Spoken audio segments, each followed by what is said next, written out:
back to Chris's Moto Life. I think we're on like about episode 15 right now.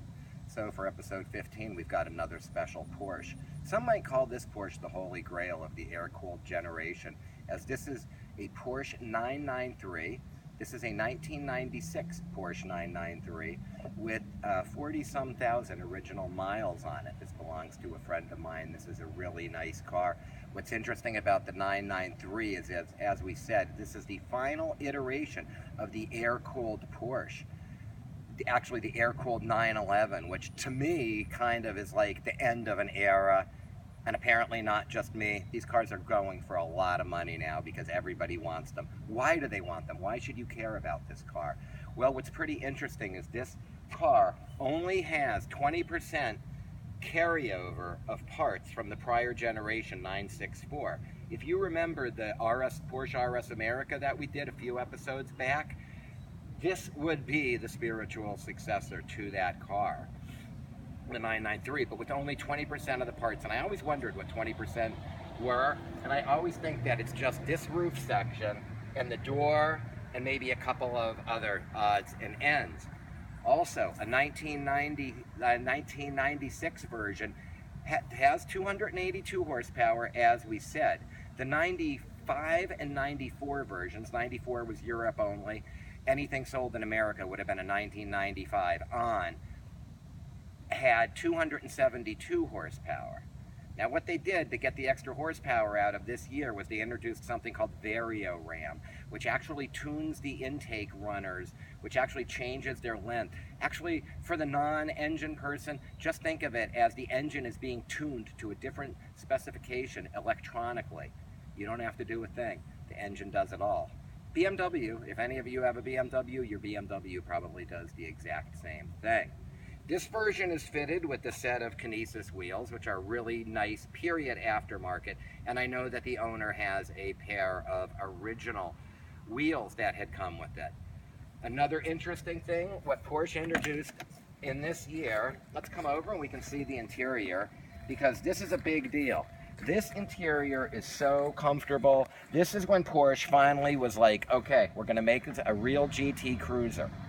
First year for the 6-speed transmission, which really makes for a nice driving car, which reminds me of a funny story. I was at Cars and Coffee a few weeks ago, and I run into this guy, and he's got like a regular base Boxster, and he said, you know, I looked for this Boxster because I wanted a 5-speed instead of a 6-speed because I didn't want to shift as much. I'm still scratching my head over that comment. There's no accounting for what people tell you. People are nuts. But look at how luxurious this interior is. I mean, I wouldn't mind driving this across the country. This is a very easy car to drive. What I also like about this one is that you don't have that ugly whale tail. You just have like a plain, it actually is so true to the 911 Epic that it's so nice. This will go up, I think it's like at 45 miles an hour. That you will have a spoiler, but then you don't have to, it's just no big deal. Now, this car was made through 1998.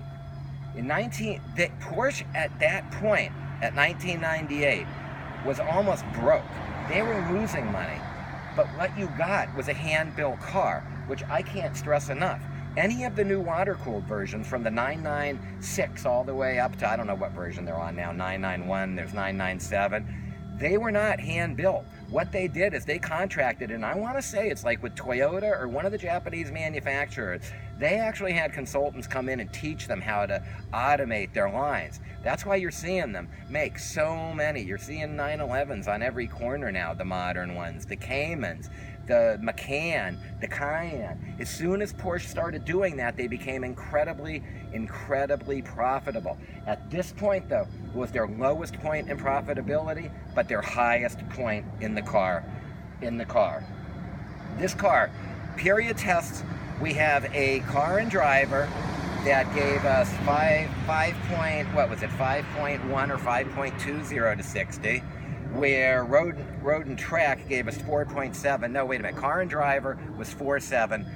Road and track was 5.1. Nobody quoted a top speed. They had an estimated, but I think that Car and Driver did say that they got 161 out of this car, and I think that that's about right. You might be able to get about 161, 162 on this car with the Vario Ram on it. And as we said, there were a lot more of these made than I thought. From that period, 8,556, I think, was the number of them that were made. So it's kind of rare that you're going to see one of these.